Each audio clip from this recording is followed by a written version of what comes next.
हाजिर हूँ आपके सामने सचिन मीना का जासूस होने का एक और बहुत बड़े सबूत के साथ। कल मैंने 2 सबूत पेश किए थे जिसमें सचिन मीना ने अपने जासूस होने के पूरे सबूत दिए थे। जैसे ज्योति मल्होत्रा का सबूत पेश करता है कि जिस तरीके से वो भारत में रहकर पाकिस्तान में रह के भारत को इन्फॉर्मेशन देती थी, वैसे ही लप्पू पे भारत में रहकर पाकिस्तान को सारी इन्फॉर्मेशन प्रोवाइड कराता था। इसका कल जिक्र किया था, लेकिन उसमें मुझे एक बहन ने कमेंट करके पिछली कुछ बातें याद कराई। जब ये सचिन मीना पकड़ा गया था उसके बाद इसने जो ड्रामा रचा, उसके बाद का जो सीन था वो मेरे आंखों के सामने आ गया और उन बहन ने मेरे सामने एक चीज़ रखी कि दीदी ये लड़का जो सचिन मीना नाम का है, जो एक पाकिस्तानी घुसपैठिया को अपने घर में संरक्षण दिया है, तो ये बंदे ने अपनी वीडियो के माध्यम से बोला था कि मैं सीमा हैदर से, जब ये पाकिस्तान में थी, भारत में बैठकर पूरा भारत वीडियो कॉलिंग पर इससे दिखाता था। वीडियो कॉलिंग में इससे दिन भर यानी कि 24 घंटे सीमा हैदर से वीडियो कॉल में बात करता था। किराना की दुकान में काम करने वाला सचिन अपने प्यार का इजहार करते हुए इस बात को रखता है कि मैं 24 घंटे सीमा हैदर से वीडियो कॉल यानी व्हाट्सएप कॉल पर बात करता था। पूरा भारत में उसको कॉल पर दिखाता था और सीमा हैदर मुझे पूरा पाकिस्तान वीडियो कॉल पर दिखाती थी। तो ये साबित करता है कि आप भारत में रहकर पाकिस्तान के साथ मिलकर भारत की जासूसी कर रहे हो, भारत की इंफॉर्मेशन पाकिस्तान में दे रहे हो, सीमा हैदर जैसी महिला को दे रहे हो। तो उसके बाद एक बहन का ये भी कहना था कि जब लप्पू से सीमा हैदर बात करना बंद कर देती थी या इसे ब्लॉक कर देता था सचिन मीना, तो ये इसकी जो सीमा हैदर की सहेलियां थी वो इसको सचिन मीना को कॉल किया करती थी। कॉल में वो इसको ब्लैकमेल किया करती थी। उनका कहना था कि अगर तुमने सीमा हैदर से बात नहीं की तो हम तुम्हारा डाटा लीक कर देंगे और तुम्हें पाकिस्तान का जासूस घोषित कर देंगे। इस तरीके से लप्पू को वो डराया करती थी। ये मैं नहीं कह रही हूँ, ये सचिन मीना के खुद के बयान हैं जो इसने अपने चैनल पर वीडियो के माध्यम से या जो मीडिया ने इनका इंटरव्यू लिया था उसके माध्यम से ये चीज़ें क्लियर की हैं। तो दोस्तों, अभी देखा आपने भारत के कोने कोने से जासूस पकड़े जा रहे हैं जो भारत में रहकर भारत के साथ गद्दारी कर रहे हैं। भारत में रहते, भारत में जन्म लिया, भारत का खाया, भारत में पले बड़े, लेकिन जासूसी पाकिस्तान की करते हैं। चंद पैसों के लिए बिक जाते हैं, चंद पैसों के लिए अपने देश के साथ गद्दारी करने पर उतर जाते हैं। मैं मंजू विश्वकर्मा हल्द्वानी उत्तराखंड से एक समाज सेविका हूँ। अपने वीडियो के माध्यम से हमेशा चाहती हूँ कि मेरे देश, मेरे समाज, मेरे घर, मेरे परिवार में सुरक्षित और एक अच्छा वातावरण मैं दे सकूं। तो दुख होता है ऐसी जब चीज़ों को, जब हमारे देश का एक व्यक्ति दूसरे देश से अपने देश की इंफॉर्मेशन लीक करता है। ज्योति मल्होत्रा का कांड आप देख लो, किस तरीके से वो गरीब घर की लड़की एक आतंकवादी संगठन से जुड़कर तमाम गतिविधियों को अंजाम दे रही थी, फाइनली गिरफ्तार हो चुकी है। और ज्योति मल्होत्रा का एक वीडियो और बहुत तेज़ी से हो रहा बड़े चैनल पे, जिसमें वो पाकिस्तानी एम्बेसी में जो दानिश नाम का व्यक्ति अधिकारी है वहाँ उसके संपर्क में और वहाँ की वीडियोस बनाती हुई नजर आई है। कुछ ऐसे जगह होती हैं देश की कि वहाँ की इंफॉर्मेशन तो क्या, वीडियो बनाना तो बहुत दूर की बात, वहाँ दूर दूर तक फोटोग्राफी वीडियोग्राफी मना होती है, लेकिन ज्योति मल्होत्रा हर पर की एक्टिविटी को कैच करके उसको सोशल मीडिया पे अपलोड कर रही थी और सोशल मीडिया के माध्यम से ही उसका पर्दाफाश हुआ। तो ये जो सचिन मीना भारत में बैठा है, एक पाकिस्तानी औरत को अपने घर में रखा हुआ है, 4 पाकिस्तानी बच्चों को रखा हुआ है, वो महिला जो अवैध रूप से भारत के अंदर एंट्री करी है। और इस महिला ने स्टार्टिंग में बहुत सारी चीज़ें सच बताई जो कि मीडिया के सामने सही लगता था, लेकिन जैसे ही इसके भाई साहब इसके संपर्क में आए, इसने अपने बयान बदलने शुरू कर दिए। ये भारत में ही रही और भारत में रहने के बाद, बेल पर छूटने के बाद इसने अपना एक नया ड्रामा रच लिया। इसने बोला मैंने सचिन मीना से शादी कर ली, बेल के सारे नियमों को तोड़ते हुए ये बहुत आगे बढ़ गई। इसने ऑनलाइन शादी करी, पूरी दुनिया के सामने में भारत के मुंह में, भारत के लोगों के मुंह में तमाचा मारती हुई, गालियां देती हुई ये महिला बढ़ती रही। इतना ही नहीं, मीना परिवार पूरी तरीके से अपने देश के खिलाफ उतर गया, देश से गद्दारी में उतर गया।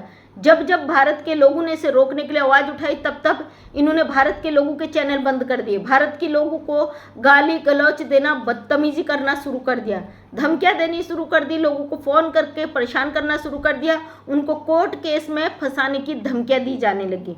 तो दोस्तों, ऐसे गद्दारों को भारत सरकार को चाहिए कि चुन चुन कर अभी इनका हिसाब किताब बराबर किया जाए। ये भारत के साथ, भारत में रहकर किस तरीके से हमारे ही देश के साथ गद्दारी कर रहे हैं। सचिन मीना एक ऐसा अपराधी है, ये खुद के इसके बयान हैं। इसका जो बहन ने मुझे कमेंट लिखा था कि ये भारत में बैठकर पूरा पाकिस्तान सीमा हैदर को 24 घंटे दिखाया जाता था, तो क्यों एक लड़का पाकिस्तानी औरत को यहाँ बैठकर पाकिस्तान की इंफॉर्मेशन, जैसे कि आप लोग जानते हो पाकिस्तान हमारा दुश्मन है, कभी भी किसी का सगा नहीं होता है, जब वक्त आता है जहर उगलता है, जब वक्त आता है हमारे बॉर्डर पर जो फोर्सेस है उनको नुकसान पहुंचाता है, तो हम कभी भी पाकिस्तान पर भरोसा नहीं कर सकते। ये एक ऐसा गद्दार मुल्क है, ये जहाँ का खाता है वहीं उसी के पीठ में छुरा घोंपने का काम करता है। तो जब बात हमारे देश की आती है हम कभी भी पीछे नहीं हट सकते।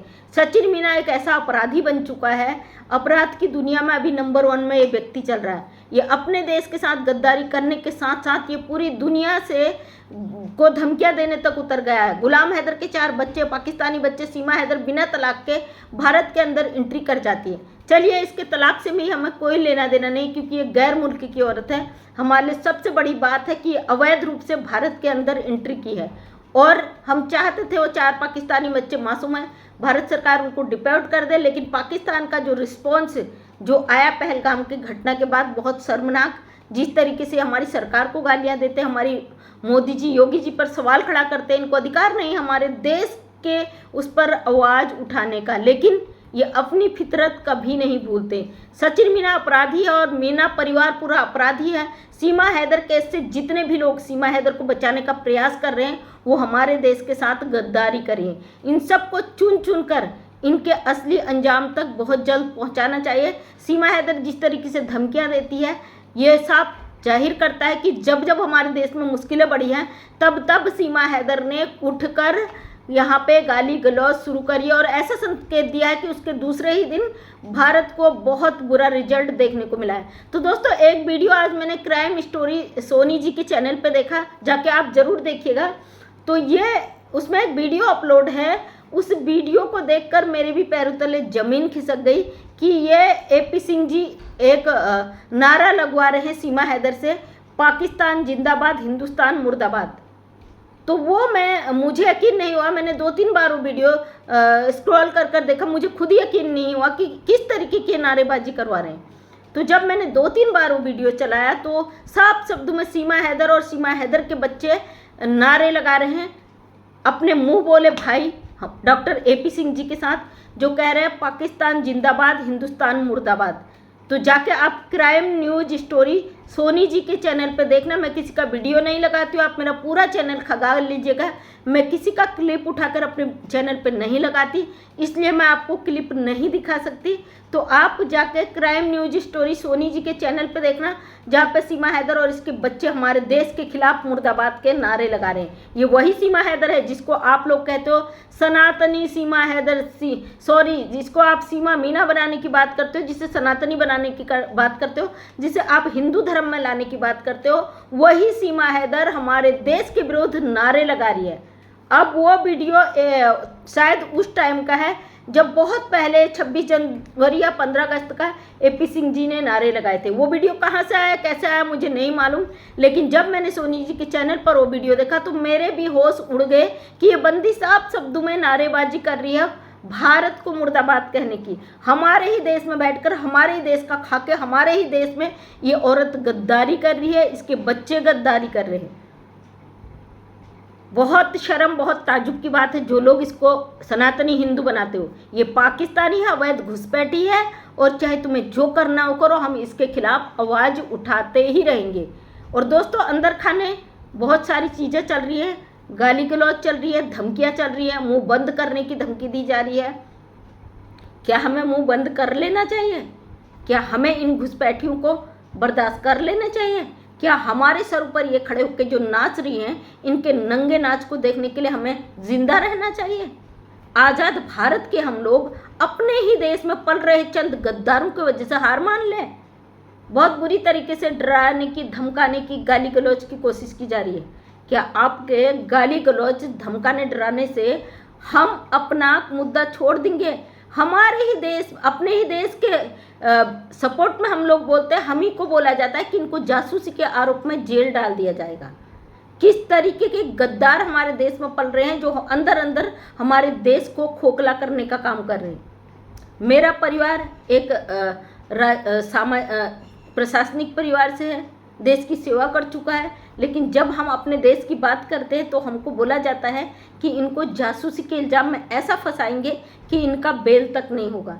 तो सोचिए, इनकी मानसिक स्थिति का अगर इलाज नहीं हुआ, आने वाले समय में इस तरीके की मानसिकता वाले लोग हमारे देश में कैसा अपराध मचा देंगे, कितना कोहराम मचा देंगे कि इस देश को बचाना मुश्किल हो जाएगा। तो ऐसे अपराधियों को चुन चुन कर सामने लाना बहुत ज़रूरी है, सरकार की नॉलेज में लाना बहुत ज़रूरी है और इन पर तगड़ा एक्शन लेना बहुत ज़रूरी है। वरना ये हमारे देश में बैठे गद्दार ज्योति मल्होत्रा जैसे हमारे देश को अंदर ही अंदर खोखला करने का काम करेंगे। ऐसे लोगों को बाहर निकाल कर लाना बहुत ज़रूरी है। हम भारत के नागरिक हैं, स्वतंत्र भारत में रहते हैं, देश सेवा कर रहे हैं, देश हित में बात करते हैं और हमें ही डराने धमकाने का काम किया जाता है। ये मीना परिवार जो भारत में बैठकर पूरी तरीके से भारत की इंफॉर्मेशन पाकिस्तान में लीक कर रहा था, आज से नहीं, 2 साल से इसको सीमा हैदर को भारत आए हो गए, उससे 4 साल उससे पहले अपना रिश्ता बताती है सचिन मीना के परिवार से। ये पूरे परिवार से बात करती थी, जबकि पाकिस्तान एक ऐसा देश है वहाँ पे बात करना तो बहुत दूर की बात, अगर थोड़ी सी भी पता चलता है तो जांच एजेंसियाँ पीछे पड़ जाती है। तो लप्पू के परिवार को बचाने का काम कौन कर रहा है? क्यों नहीं अभी तक इनको गिरफ्तार किया गया? क्यों नहीं अभी तक इनको जेल में डाल दिया गया? ये बहुत बड़ा क्वेश्चन मार्क है, बहुत बड़ा एक प्रोपगंडा है, इसका तोड़ा जाना बहुत ज़रूरी है।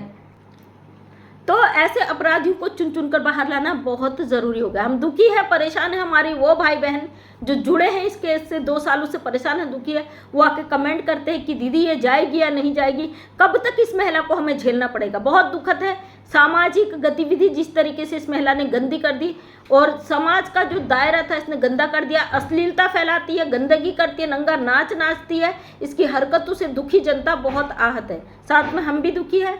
लेकिन एक उम्मीद की किरण है कि भारत सरकार ने जब सब पाकिस्तानियों को उठाकर फेंकने का फैसला किया है तो उसमें भी ये अवैध घुसपैठी का नंबर जरूर आएगा। जो इसने हरकतें की है, जो इसने कानून तोड़े हैं, जो इसने मर्यादाओं को भंग किया है, इन सब का हिसाब किताब भारत सरकार इससे जल्द लेगी और जल्द से जल्द इसको यहाँ से लात मारकर बाहर फेंकेगी। तो थैंक यू सो मच, सब अपना भरोसा बनाए रखिए। भारत सरकार से फिर से एक बार रिक्वेस्ट करती हूँ कि सचिन मीना का जो परिवार है पाकिस्तान से मिलकर जिस तरीके से गद्दारी कर रहा था भारत के खिलाफ, इनकी जांच हो और इनको जल्द से जल्द जेल में डाला जाए ताकि कोई और व्यक्ति हमारे देश के लिए आंख उठाने के लिए आगे खड़ा ना हो पाए। थैंक यू सो मच सभी का, धन्यवाद। जय हिंद, जय भारत, वंदे मातरम।